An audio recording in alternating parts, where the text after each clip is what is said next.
But again, never underestimate the human mind's ability to rationalize anything. If there's a person who doesn't have a moral code, hasn't thought about their virtues, then that's a person who probably doesn't follow virtues except by accident, certainly not by intent.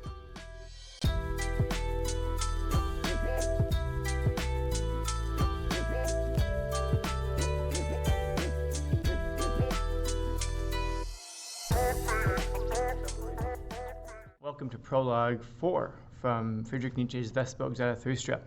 At the end of the last section, remember, Zarathustra goes out and he's talking to the crowd that's assembled for the rope dancer. He gives his first speech there where he describes the Superman, which is a really powerful thing to start off with. He didn't just kind of go in there and say, let me define my terms or anything simple like that. He goes right out and talks to the crowd, and he hits them with one of his hardest doctrines, which is the Superman. At the end of that section, if you recall, he explains this idea of the distinction between the last man, who is complacent, comfort-seeking, afraid to take risks and is weak, and he contrasts that with the idea of the Superman, the person who overcomes themselves and their natures to become something greater than what they presently are.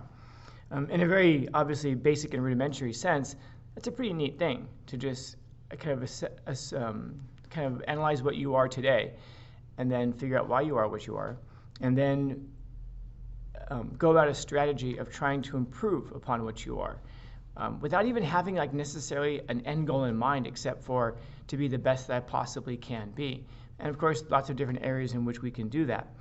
But it's a great exercise to start to look at your life and figure out, am I what I could be? Of course, the answer to that is no, because none of us are what we could be. But it's a hard thing to go about, because just as we're not what we could be, we also understand intuitively that we can't imagine what we could be, what we could become. We can speak in cliches like, if I set myself in order and I started to work hard really and save my money and learn how to invest, I could become really wealthy. But you can't really imagine what that's like if you've never been wealthy before. You can't imagine what it would be like to be incredibly successful if you never have been. So setting about improving yourself is an act of faith. I'll say that again. Setting out to improve yourself is an act of faith. You can't imagine what you could become because you've never been that thing before. You just have to have faith that there is something greater on the other end of your efforts. And so Zarathustra goes out, he speaks to the crowd. The crowd doesn't hear a word they say. In fact, he's kind of giving them this contrast and presenting the last man as the comfort seeker as something almost pitiable, And then he gets to the end, and the crowd, someone finally yells, "We've heard enough. Let's see this last man." And he realizes that the crowd that's assembled is there for the rope dancer, for the tightrope walker, and they haven't heard a word that he has said. They thought he was just the hype man for the tightrope walker. So he kind of looks up, and the tightrope walker hears this and starts to get ready for their performance, because they figure, well, he must be hyping me up too. So then Zarathustra continues. Zarathustra, however, looked at the people and wondered. It's like he's wondering, did they hear a word I said? Of course not, Zarathustra, of course not. Thus he then spoke. Man is a rope stretched between animal and Superman, animal and Übermensch. A rope over an abyss, a dangerous crossing, a dangerous on the way, a dangerous looking back, a dangerous trembling and stopping. What is great in mankind is that he is a bridge and not a goal. What can be loved in man is that he is an overgoing and downgoing. I love those who do not know how to live except as downgoers, for they are the overgoers. So Zarathustra kind of presents this almost paradoxical thing that in order to be an overgoer, you have to be a downgoer. So what does he mean by an overgoer? When Nietzsche is writing this, the world is pretty well locked into modernism, this idea that science can answer everything. At the time, scientists saw humanity as a thing that was essentially like a pinnacle of evolution, that we had started with some sort of a common ancestors with apes, and that we kind of diverged out, and the apes have kind of stayed where they were, and then the rest of us as human beings, we have elevated and we've become something greater. And the general consensus at the time was, as humanity is right now, that's how humanity is, should be. In other words, we've achieved this evolutionary pinnacle, but we still have to maximize it. In other words, we've now become humans, which is the best we can possibly evolve to become, but now we have to really expand and explore and perfect what it is to be a human being. Nietzsche doesn't see it this way. Nietzsche sees human beings as just another kind of step on this evolutionary ladder to something great. But in order to become something greater, you first have to humble yourself and become something lesser. And again, intuitively, we understand this. We know that in order to improve, we have to acknowledge, humble ourselves into acknowledging that we're not what we could be, that we're not perfected yet. This is one of the dangers of having too much self-esteem. If we think that we're the greatest that's ever lived and the greatest that's ever existed, then we don't have an incentive to improve, get better in any way. We just have an incentive to stay exactly as we are. And so if you stay exactly as you are, well, surprise, surprise, you're only ever going to be exactly what you've been. And I don't know that any of us want to stop at 13 years old and claim that as the pinnacle of our development. So Nietzsche says, I love those who know not how to live except as downgoers, to humble yourself, to make way for this greater version of humanity. Now, again, he's talking in the broader sense here, but I would encourage you to think about it in the personal sense as well. To be a downgoer, to humble yourself, to become what you could become, an overgoer. So he describes, back to paragraph 2, man is a rope stretched between animal and overman, a rope over an abyss, which is precisely what's happening with the rope dancer, the tightrope walker overhead. He's starting in one end, the rope ties to another one, and he's going to cross between the two. And it's a dangerous going, because if he falls, he's going to die. Spoiler alert, he falls later, and he dies. So he continues, a dangerous crossing, a dangerous on the way. In other words, we haven't arrived at this peak yet, at this pinnacle of what we could become. And it's a dangerous looking back, a dangerous trembling and stopping. If we stop and look back, we run in danger of falling. We run in danger of being too long with where we are. If we remember the story in the Bible of Lot's wife, when they're fleeing from Sodom and Gomorrah, they're told, flee and don't look back. And she turns and she looks back, and she's turned into a pillar of salt. Why? Well, because there's nothing back there for you. There's nothing back there for you. I guess I would encourage you to think of it this way. When you're in your house, in your apartment, wherever you live, I want you to look over your shoulder, and I want you to sprint as fast as you can throughout your house. Don't run into anything, but just run as fast as you can all around the place. I wonder how many feet you would get before you slammed into a wall or slammed into a table and hurt yourself. And that's because you can't live life that way. You can't live forward while always looking backwards. If you're looking backwards all the time, you're going to run into a lot of walls. You're going to run into a lot of tables. Now, that doesn't mean that we don't have regrets and memories in life. Memories are a really good thing because they can help us to transcend some of the suffering of life. In other words, let's say that I have a job that I hate, and I just am miserable, the whole time that I'm there. But I can remember having had a really great memory of going to Disneyland last year with some friends and some family. So now I can say, well, because this job provides my ability to go do that, I guess I'll show up on time. I guess I'll work hard, do everything I'm supposed to do. And then an interesting thing might happen if you do that. You might get a promotion. You might get a raise. And that might help alleviate a little bit more of life's suffering because you're advancing. And so your attempt to alleviate the suffering of life may actually lead to the alleviation of more suffering. And memories are a really great avenue for doing that. The thing with regrets is that we all have them. There are only two types of people who don't have regrets. The first one are sociopaths. It seems like they might not be capable of feeling that emotion of regret. And the second type of a person is a person who has brain damage. That's a person who has some damage to the orbital frontal cortex. And people who suffer this kind of brain damage seem to lose the ability to have regrets. You'll hear people all the time say, no, live life with no regrets, live life with no regrets. And that's horrible advice because we've all done things that we shouldn't have done. And if you don't have regrets, then there's no reason to improve on that behavior. Like I was saying earlier with regards to having too much self-esteem. If you think that you're great and perfect and wonderful, then there's no reason to improve. If you don't have any regrets, which, that first off, that implies that you've never done anything wrong. And of course, people will say, well, no, I have. Well, then you should have a regret, because that's the thing that motivates you to not want to do something like that again in the future. Personally, I don't trust people who say that they don't have regrets, because that's a person who hasn't examined themselves. And if they haven't examined themselves, then I don't know if they're the same person at 27 as they were when they were 6. And a 6-year-old is a little sociopath running around, narcissistic, and they don't have those kinds of regrets. They only have regrets when they get into trouble, but that's very short term. Long term, they obviously don't have them. If you're 27 and you have no regrets that cause you to behave better, then I would wonder whether or not you are someone who feels bad about, say, lying to people, or not being a better friend, or anything like this.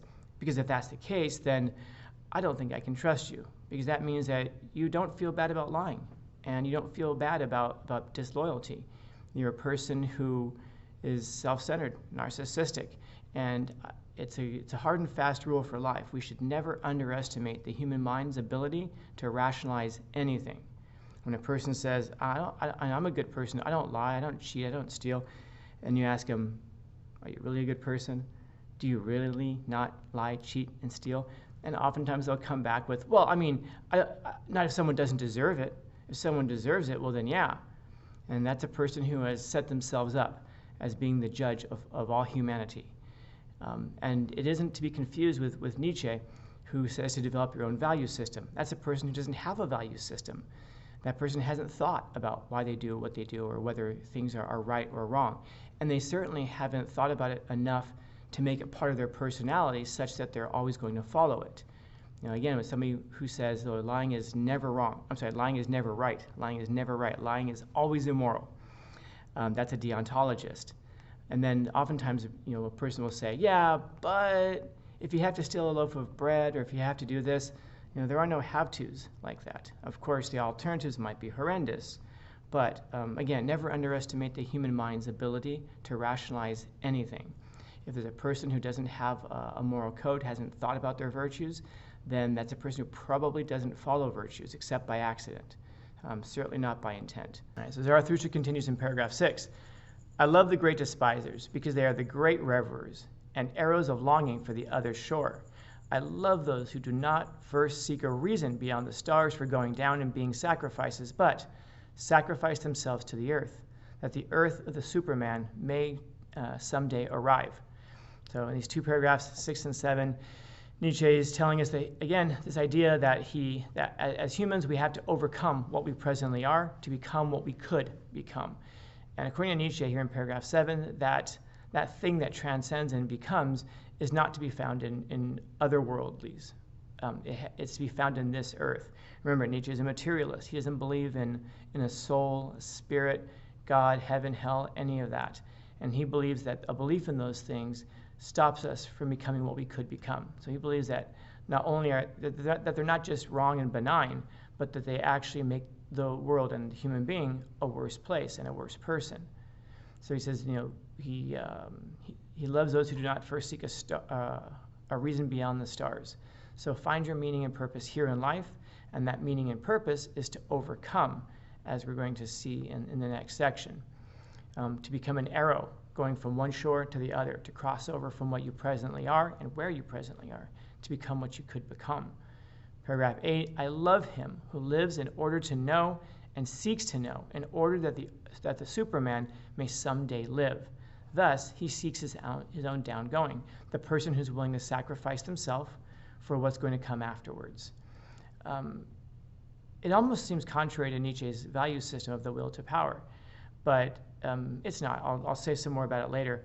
But the idea of sacrificing yourself for something greater, he believes that that's the perfection of the species. That's what we should be aiming towards. But again, I encourage you to think about this in your own life individually, metaphorically, I guess, to die to yourself, to give up what you presently are, to become what you possibly could become. And again, it's a sacrifice in the literal sense. What you could become is a question mark. It's a blank space. I don't know what you could become. You don't even know what you could possibly become. And you have to step out there as an act of faith to believe that you could become something. Nietzsche talks about it here as though it's some sort of a certainty, almost like it's a scientific certainty that you're going to become something greater, but not necessarily. Not necessarily. If you have, I heard something recently where a person was saying that we should be willing to give up what's good in order to attain something that's great. Contrasted by, I think it was Voltaire, who said that the perfect is the enemy of the good. In other words, sometimes when things are not exactly the way we want them, we'll let go of the thing that we have to try to grab hold of the thing that we think is perfect. And it turns out, of course, that thing is not perfect. And so now we've lost the perfection. We've also had like a certain type of death where we've lost the belief that something could be perfect. And we've also now lost the good. And so we may, we may end up trying to live a life of either just giving up, which I guess wouldn't be much of a life at all. It's kind of a stupid thing for me to say, but I'll leave it. But we end up living a life of regret for having let go of something to attain something else that just wasn't there. And again, your life of regret can either propel you forward to make you not want to feel that way again, so not make that same mistake again, or it may make you give up on seeking things. Nietzsche would say don't give up on becoming better, because for him it's a scientific certainty, not even a possibility. And finally, paragraph 9, I love him who works and invents, that he may build a house for the overman, prepare for him earth, animal, and plant, and thus seeks his own downgoing. So again, repeating again and again this idea of being willing to give up what you presently are to become what you possibly could become. So to downgo so that you may overgo. This quest for certainty is actually something that's kind of interesting here. Again, in paragraphs 8 and 9, when he's saying, I love him who lives in order to know. A lot of our early scientific research was done based off of the idea that God created a universe and that God created us within the universe, which means essentially that the creation can kind of know the creation, can kind of understand it. We can't completely understand and know God because we're not kind of in that godly realm, so to speak. And this is why in order to know God, you have to go into the spirit and soul and all that. But science kind of assumes that God built a world that can be understood. So we can do research because we can possibly understand it because we're of this thing. That's why you have this distinction between the metaphysical and the physical. Metaphysical, while we're kind of locked up in this human body, we can't know the metaphysical. And so proper science won't necessarily say the metaphysical doesn't exist because we can't measure it. What it'll say is maybe it exists, maybe it doesn't, but because we can't measure it, we can't verify it. Maybe if we develop the ability to measure it and repeat it, subject it to the scientific method, perhaps then, one day, we'll be able to do that. But that day is not today. Instead, we have to measure, we have to kind of work within the physical realm. And again, working within the physical realm kind of presupposes that there's a list of rules and ways in which things move, which what we call physics and general science. So again, it's worth pointing out here that science assumes that God built a world that can be understood. And so for Nietzsche, understanding it isn't so important, because if things get chaotic and chemistry falls apart or whatever, you'd expect something like that, because there's nobody who's keeping it all together. All right, and then Nietzsche continues, paragraph 10. Zarathustra, still speaking, I love him who loves his virtue, for virtue is the will to downgoing and an arrow of longing. I love him who reserves no drop of spirit for himself, but wants to be entirely the spirit of his virtue. Thus, he walks as spirit over the bridge. I love him who makes his virtue his addiction and destiny. For the sake of his virtue, he is willing to live on or live no more. I love him who does not desire too many virtues. One virtue is more of a virtue than two, because it is more of a knot for one's destiny to cling to. All right, so there's a lot here from Zarathustra / Nietzsche about virtue. Remember that for Nietzsche, there are two types of people. There are the people who are part of the herd, and then the person who separates themselves from the herd. So you have the lesser people, and then you have the higher person.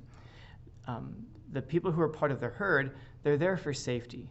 they're not necessarily there for virtue. These are people who are too weak to stand on their own. That versus like the higher person who's able to stand on their own. They're self-sufficient. And ultimately, the herd, their archetypal figure is the last man. I think we mentioned 2 videos ago. That's the person who's like the archetype of being comfort-seeking, refuses to take risks, doesn't think for themselves, lives a life of trying to dull the pain and suffering of life rather than embracing it and assaulting it head-on and becoming stronger.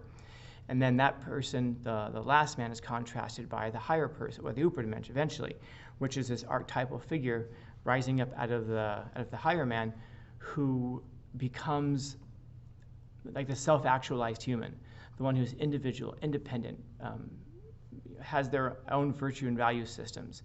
This is a person who doesn't depend on the safety of a herd and is strong enough to stand apart from it.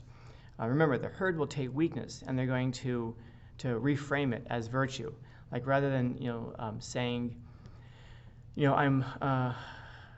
An example would be when we say things like, people are my friends, right or wrong. I've got my friends back no matter what. Well, what if your friend is completely wrong? What if your friend is immoral? What if your friend is Adolf Hitler? Do you sit there and say, doesn't matter, I got Hitler's back? Oh my goodness, that's not something that we should aspire to. We realize why. The reason that you won't turn your back on your friends, no, I shouldn't say turn your back. The reason that you won't stab your friends in the front, the reason that you won't be honest with your friends and tell them when they're being that terrible, is because you're afraid that they're going to turn their back on you, and then you're going to find yourself isolated and alone. So we can't just say, well, my friends are my friends, right or wrong, doesn't matter what they say, doesn't matter what they do, I've got their backs, rather than just calling it what it is. I'm a coward who won't stand up for myself and won't stand up for my friend and give them the opportunity to become better by giving them a little bit of feedback on their lives. Instead, we say, I'm loyal. Yeah, loyalty. That's what it is. It's loyalty. Loyalty is a great thing. It's an absolutely fantastic thing. But you should be loyal to the right things. We shouldn't be loyal to terrible people, because terrible people have a way of begetting terrible people. As I say, sometimes jerks travel in packs. If your friend is a real jerk and you've got their back right or wrong, of course there's no reason for them to change and then become more of a jerk maybe. And then by backing them up, you become the jerk as well. So now we don't just have one jerk, we've got two. And how long until we have 3 and 10 and 100 million of these folks? And that's because the herd will redefine these vices as virtues. They'll say, yeah, weakness is actually strength. We get more done together than we do individually, because they intuitively know that they can't separate themselves from the herd. By doing so, they're going to make themselves targets, and they're afraid of becoming a target, versus the last man, and then eventually the Ubermensch, who can stand on their own. They have their own value system, and they're willing, as he's going to say here in this section here, they're willing to live and die for it. So real quick, he goes back. I love him who loves his virtue, and this is paragraph 10. For virtue is the will to down going, and an arrow of longing. So he loves the person who loves their virtue. And part of the virtue is to humble yourself to become what you could possibly become. I love him who reserves no drop of spirit for himself, but wants to be entirely the spirit of his virtue, to live out the value system that you espouse, to really live it out. Not just to think it, not just to do it when it's convenient, but especially to do it when it's inconvenient. Lying is wrong. Why is it wrong?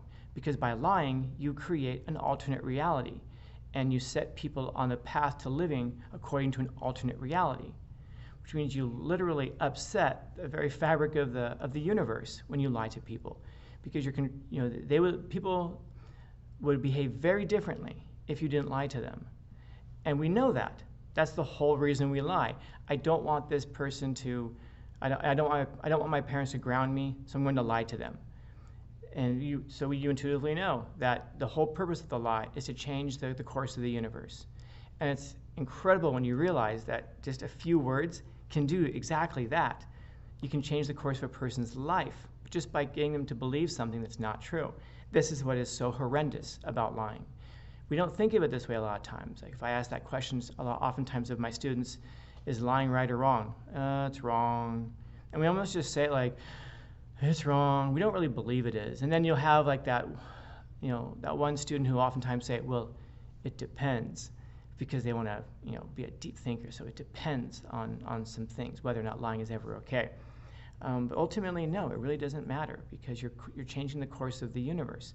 And now, oftentimes there are people who really do believe that they're okay with having the power to control the direction of the universe. So they're okay with lying. That's a narcissist, man. And we can go throughout history. I won't mention Hitler again, but maybe I just did, as the type of personality who believes that they know what's best for everybody. So it's okay to use whatever means are necessary to achieve some end. This isn't a virtue system. This is a lack of a virtue system. Don't confuse the two. People oftentimes do, but don't confuse those two things. So he finishes paragraph 11, thus he walks as spirit over the bridge. So this is the person who loves their virtue, and so they cross over, and they're becoming something better than what they presently are. I love him who makes his virtue his addiction and destiny. This is paragraph 12. I love him who makes his virtue his addiction and destiny. Thus, for the sake of his virtue, he is willing to live on. It's the thing that gives us the meaning and the purpose of life. Meaning and purpose of life is to have these virtues and to use them to propel ourselves forward. Also, your virtues can be the meaning of your death as well. And I don't mean this metaphorically, literally. In other words, you have something that you believe in so much that you're willing to die for it. You're willing to die for your virtue. So thus, for the sake of his virtue, he's willing to live on. I'm able to transcend the suffering of life because there's a thing that I believe in so much that it makes all the suffering of life worthwhile. It's also the thing that makes ending your life worthwhile. I don't mean suicide, of course. I mean that you're willing to die for something. There are people who live all around the world right now in 2023, when I'm recording this, who are dying for ideas and virtues. It's honorable. I wish they didn't. I wish we could live for our virtues instead of dying for them. But sometimes that's what has to be done. I love him who does not desire too many virtues. So not to have a huge value system, a huge complicated, complex value system where you have to weigh out every little thing. Immanuel Kant has something like this. His deontology, it's a couple of huge books on, well, not huge books. His ethics are a bit smaller, only several hundred pages rather than thousands of pages, like his Critique of Pure Reason. But it's a very complicated value system. Nietzsche likes a simple value system. Why? Because it's easier to follow. One virtue is more of a virtue than two. It's been said that an invention is perfect, not when there's nothing left to add, but when there's nothing left to take away. I would suggest to you that sentences are the same way. Sentences are perfect, not when there's nothing left to add to them, but when there's nothing left to take away from it, such that in one sentence you can say everything that needs to be said and nothing that doesn't need to be said. And so the same is true about virtues. To have as few virtues as possible, yet have it still be an all-encompassing value system, a behavioral system. So one virtue is more of a virtue than two because it is more of a knot for one's destiny to cling to. We tie our lives and our destinies to our virtues. This is, again, part of the danger of not having them. If you don't have virtues, there's nothing that helps you to transcend life and make it, transcend the suffering of life and make it more livable. Similarly, there's nothing in your life that I can cling to. In other words, if you're somebody who says lying is okay under certain circumstances, then I'm always going to wonder when I'm talking to you, is this one of those circumstances where they think that lying is okay? Killing people is wrong, except under certain circumstances. If I know what your circumstances are, I can stay clear of them. But those extreme examples are extreme examples. It's those ones about like lying and, if a person can rationalize it, I always wonder if I'm on the other end of that rationalization. So a virtue system is something that should kind of like propel you forward and be absolute and strong that you can live by it and have it so real that you're also even willing to die from it. All right, I'll try to get through this last section faster because the video is already longer than I expect it to be. I've said more than I anticipated, but I guess that's just because I'm a teacher. So paragraph 14 through 23, we'll get through all in one go. I love him whose soul squanders itself, who wants no thanks and gives none back, for he always gives and desires not to preserve himself. I love him who is ashamed when the dice fall in his favor, who then asks, am I a dishonest player? For he is willing to perish. I really like these two paragraphs. I love him whose soul squanders itself. I love the person who overflows, if we remember back to Prologue 1, who is overflowing with knowledge or wisdom or love or something. And you want to give it to the world so that what's pouring out of you is not going to be wasted. But this is a person whose soul squanders itself, who wants no thanks, doesn't want someone to come along like, oh, thank you so much. Because if you go to someone and say, I really appreciate what you're doing for me, you're giving something back to them. Nietzsche is talking about a person here who doesn't desire to preserve themselves, who wants to just overflow and give and give and give. It's a real contrast to what we typically think of with Nietzsche, this whole will to power, the strong overcome the weak, no pity. Nietzsche, I have no doubt, he just really loved humanity. He really loved humanity. That's what caused him to write what he wrote and to live in the way in which he lived. This is a guy who had deep sympathy for humanity. He might object to the word sympathy, but I think you know what I'm getting at with that. He continues in paragraph 15 to talk about the dice, that he hates it when the dice fall in his favor, because that's a person who just wonders, like, am I just getting by on luck?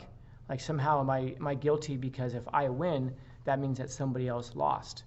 I love him who's ashamed when the dice fall in his favor. And he asks, am I a dishonest player? Is this somehow my fault that this happened? And oftentimes, again, we think of it as, oh, if the dice fall in your favor, that's just luck. But it even makes him wonder, like, luck is something I didn't deserve. Luck is something I didn't earn. Maybe I shouldn't be, taking advantage of this opportunity. It's a wonderful thing there, man, that when you get lucky, you feel bad about it because you didn't earn it. Paragraph 16, I love him who scatters golden words in front of his deeds, who says it and does it, and always does more than he promises, for he seeks his own downgoing. The person who underpromises, person who underpromises and overdelivers. Zarathustra loves that person. That's a person who's humbling themselves. I can only go so far, and then you go twice as far. That's the idea of pouring yourself out into the world, into other people. You put golden words in front of your deeds, and your deeds turn out to be platinum. I love this idea. Put your words out there as golden, and let what follows be platinum. I love him who justifies those people of the future and redeems those of the past, for he is willing to perish by those of the present, to die to yourself today for the people of tomorrow, and to redeem those of the past, to be able to look at the past and say, we are where we are because of that, for better or worse, but man, mostly so much for the better. We don't give the past nearly enough credit, and we give the future way too much. The people of the past looked forward to people of the future who to us are still people of the past. In other words, people of the 17th century looked towards people who would come eventually in the 19th century. And the whole idea was things are going to be so much better in the 19th century. And of course they were going to be from the perspective of the 17th century. Here from the 21st century, we're looking forward to how great things are going to be in the 22nd and 23rd centuries, because the future isn't made up of reality, it's made up of our hopes. And our hopes are largely made up of our regrets. The things that we regret doing that have us where we are today, we put those aside and say, but things are going to be better next time. I'll be better when I'm older. I'm sure of it, because where we are today is not where we want to be. And it's a fine line. It's an abyss, because you do want to be dissatisfied at least a little bit with where you are today, because you should be, because it's true, because you're not what you could be. As much as you are, and as much more as you are of what you were before. In other words, as better today than you were yesterday, you still aren't what you could be tomorrow. And that doesn't mean we should therefore just go, well, you're not what you could be, and walk away after you've made some huge improvement. We should be happy for you that you've made some level of improvement, and then we should celebrate that thing, because that improvement now proves that you can be even better, as evidence that you can be better. So now we should have faith that you can get better. And so putting aside what you have been for what you could become, really important thing there, man. Continues in paragraph 18. I love him who chastens his God because he loves his God, for he must perish by the wrath of his God.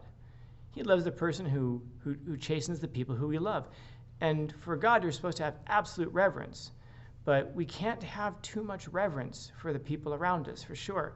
If there's a person who we put onto a pedestal and we just think that they're, perfect and just in every way, well, that person, of course, then we're not able to criticize that person. And nobody's perfect. He's saying here that even God, who's perfect, he loves the person who chastens his God. Loves the person who chastens his God because he loves them. He does it because he loves. We criticize people not to tear them down, which of course lots of people do that. They criticize in order to tear down. That's not what I'm talking about here. I'm talking about the person who we criticize because we want them to be better. Yeah, and we have to be willing to say that. Continues paragraph 19. I love him whose soul is deep, even in being wounded, and may perish from a small experience. Thus goes he gladly over the bridge. And he's talking here about a soul that's so sensitive to the world around him. And not just in the sense that he becomes weepy and crying and all of that, but a soul that is just aware of everything that's going on around them to the point that it can become overwhelming. It's not just like this. It doesn't have to just be like a wall of human suffering that finally gets your attention. It's like every little thing around you gets your attention. And I think it's probably a very difficult way to live, to be like this, such that you're so sensitive that a little tiny thing can set you off into a daze of melancholy, for days, if not weeks at a time.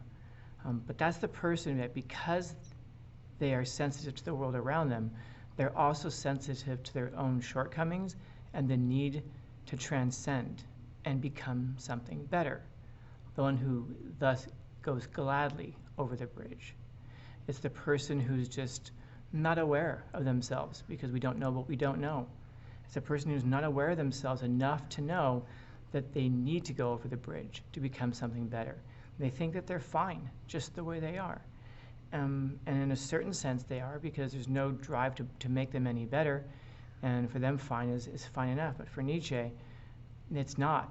We need to push on it and become something better. So, a deep soul is one in which this dichotomy between thinking and feeling has evaporated. It's a person who can fall in love with an idea. An idea can even make them sick. And if it's just an idea that can do that, imagine, of course, what human experience can do to that person. He continues paragraph 20, I love him whose soul is so overfull that he forgets himself. And all things are in him, thus all things become his downgoing.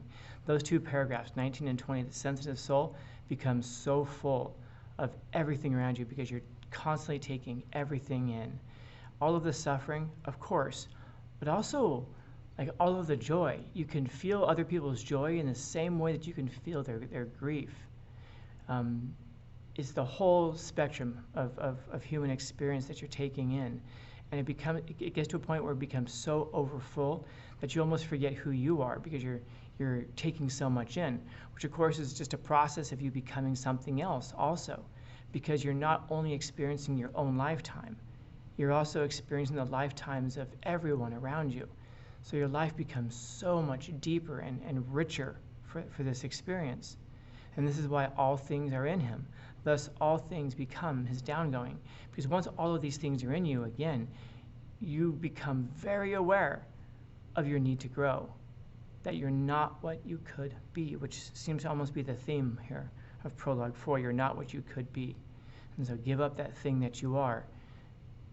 Down go, so that you can reach across the bridge and become the thing that you could become. I love him who is of a free spirit and a free heart. Thus is his head only the entrails of his heart. His heart, however, drives him to go down. By free spirit and free heart, he's not talking about hippies here, but a person who is forgetting themselves, a person who's so overfull, as he said earlier, that they almost forget themselves because they're so caught up in those things that are filling up your soul.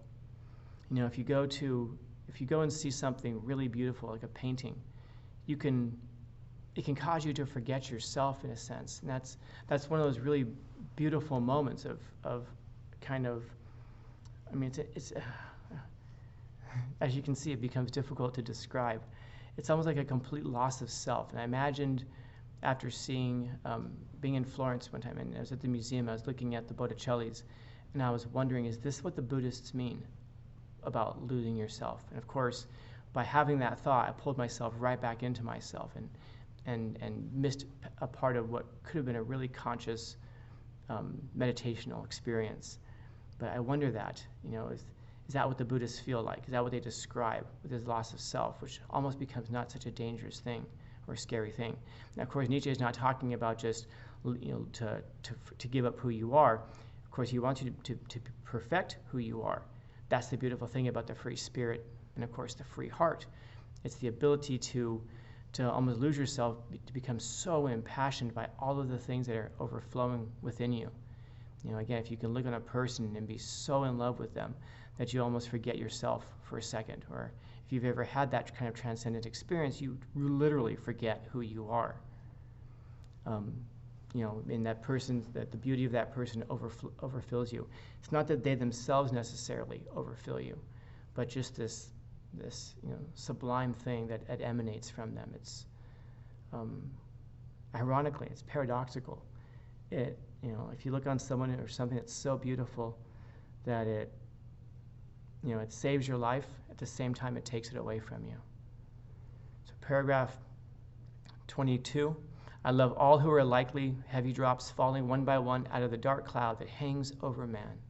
They herald the coming of the lightning and perish as heralds.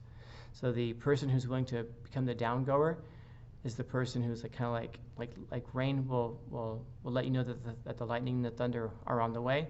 The downgoer is the person who lets you know that the overman is coming, Superman's coming. Behold, I am a herald of the lightning. I'm letting you know. Zarathustra, not the Superman. He's like John the Baptist, the voice of one crying out in the wilderness, make straight the path of the Lord. He's kind of like that. I'm a herald of the lightning. I'm letting you know. And a heavy drop out of the cloud. Also, I'm just a raindrop. I'm not the storm itself. The lightning, however, the thing that I'm letting you know about that's on the way, is the overman. And it stops. So Prologue 4 ends there. Thank you for watching. I appreciate you tuning in. As always, if you have any questions, just shoot them off to me. You can email me through YouTube, I think. I've read before. I get messages once in a while, so I assume that you can. And you can leave comments in the comment section down below if you have any questions. I almost always get back to whatever comments get made because, you know, I don't have a million subscribers, so I can usually get back to whatever is asked or said. So I appreciate you watching. I appreciate you being part of this Prologue journey. Next is going to be Prologue 5. So I hope you enjoy it. I'll see you then.